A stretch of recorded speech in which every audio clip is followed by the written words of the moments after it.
Jumpa lagi bersama dengan saya, Mr. Sorchan, di dalam channel YouTube tentang pengembangan kepribadian atau mentoring self improvement. Konteks besar kita adalah perubahan atau mati.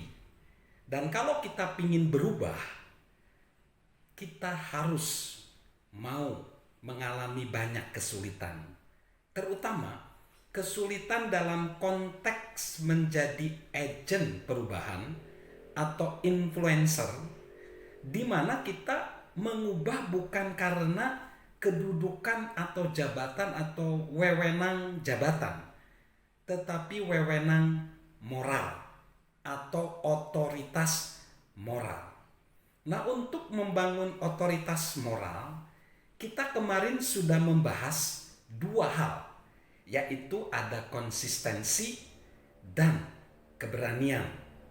Sekarang kita membahas dua lagi, yaitu konsistensi dan karakter. Jadi kemarin kompetensi dan keberanian. Sekarang konsistensi dan karakter. Nah, konsistensi itu apa sih? Konsistensi itu adalah selalu menyelesaikan pekerjaan dengan baik, tidak hanya sekali. Itu namanya konsistensi.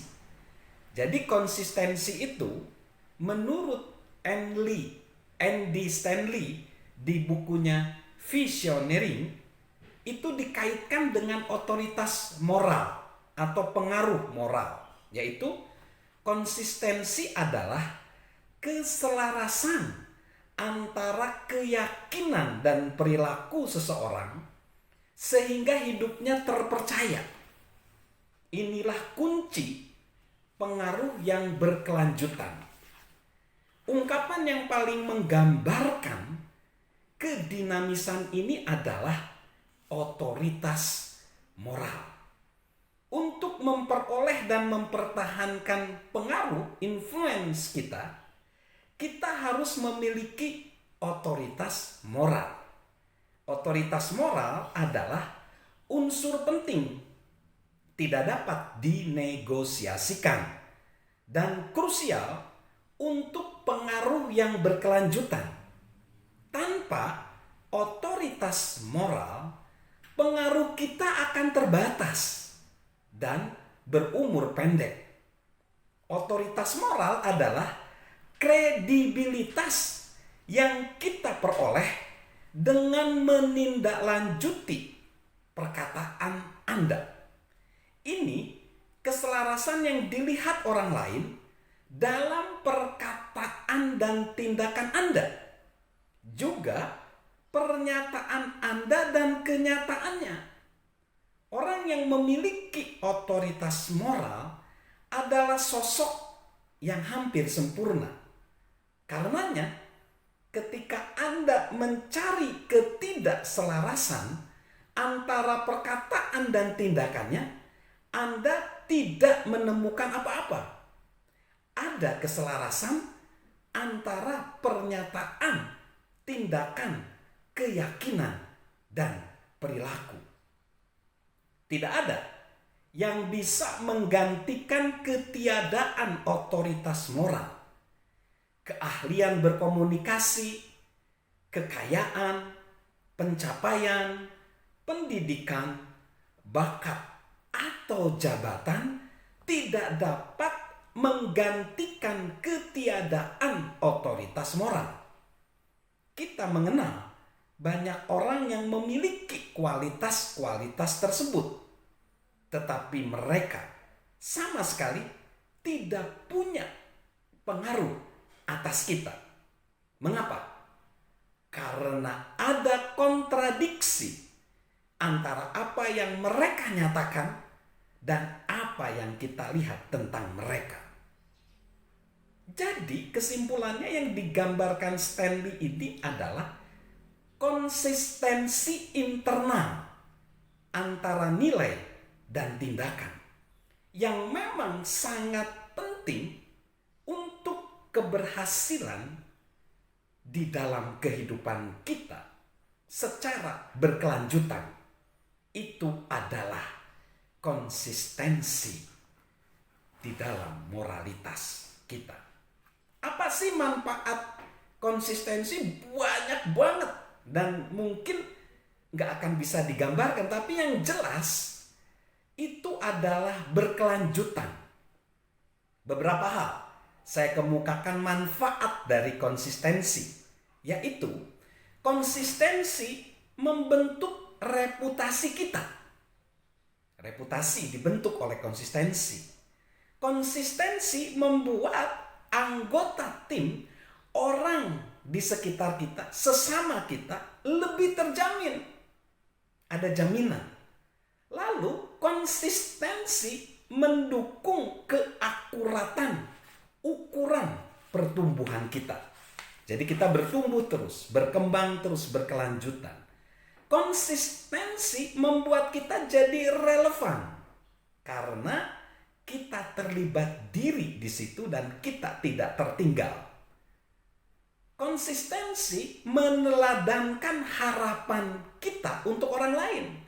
Jadi ketika kita konsisten dengan nilai-nilai dan etos kerja kita, anggota tim, orang sesama kita akan tahu apa yang kita harapkan dan mereka akan menyaksikannya itu setiap hari. Konsistensi selalu menguatkan harapan. Lalu konsistensi menegaskan pesan-pesan kita. Nah, itu yang ketiga, ya, dasar pembentuk otoritas moral. Sekarang kita yang terakhir, yaitu karakter. Tanpa ini nggak mungkin otoritas moral dapat terbentuk. Karakter adalah kita menjadi lebih besar di dalam diri kita ketimbang di luar diri kita. Berbicara tentang otoritas moral itu adalah hasil dan niat yang benar, nilai-nilai yang benar, keyakinan yang benar, tindakan yang benar, hubungan yang benar, dan respon yang benar.